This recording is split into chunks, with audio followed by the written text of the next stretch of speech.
Aucun auteur conformiste n'a jamais pu fournir une preuve de l'existence des évangiles avant l'an 150. Par exemple, il est visible que les auteurs des évangiles ne connaissent ni la Palestine, ni l'hébreu, ni l'araméen.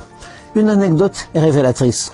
Un jour, Jésus chasse les démons qui possèdent un homme et les envoie dans un grand troupeau de porcs qui paissaient par là. Mais un troupeau de porcs en plein pays juif est une impossibilité. De plus, Matthieu place la scène à Gadara, alors que Marc et Luc la placent à Gerasa. Ils ont omis de se mettre d'accord. Et de plus, la scène se passe au moment où Jésus aborde le rivage en barque. Mais ni Gadara ni Gerasa ne sont au bord de la mer. Les auteurs de ce récit fantaisiste ignoraient absolument tout de la Palestine. Une autre incohérence. Sur la croix, Jésus s'écrit « Eli, Eli, lama sabachthani ». Le texte ajoute que ça signifie « Mon Dieu, pourquoi m'as-tu abandonné ?» Et d'après le texte, les personnes présentes disent « Tiens, il appelle Eli ».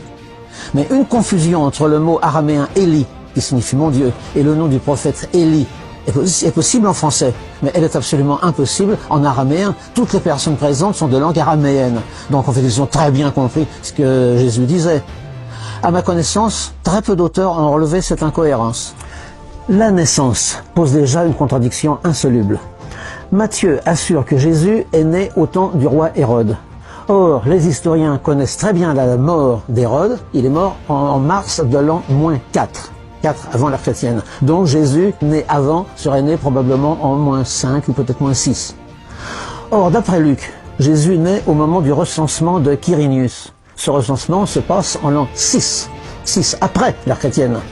Donc, il y a une contradiction absolument insoluble entre les deux seuls évangiles qui parlent de la naissance, celui de Matthieu et celui de Luc.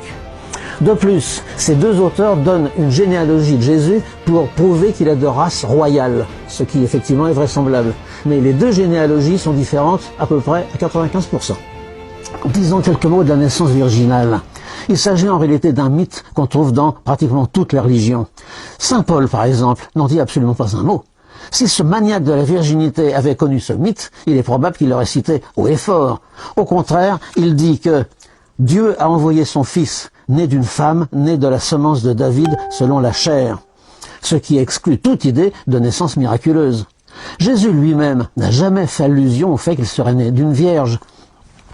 Or, dans de nombreuses religions, un prophète naît d'une vierge fécondée par un dieu. Par exemple, en Inde, Krishna est né de la vierge Devaki, fécondée par le dieu Vasudeva.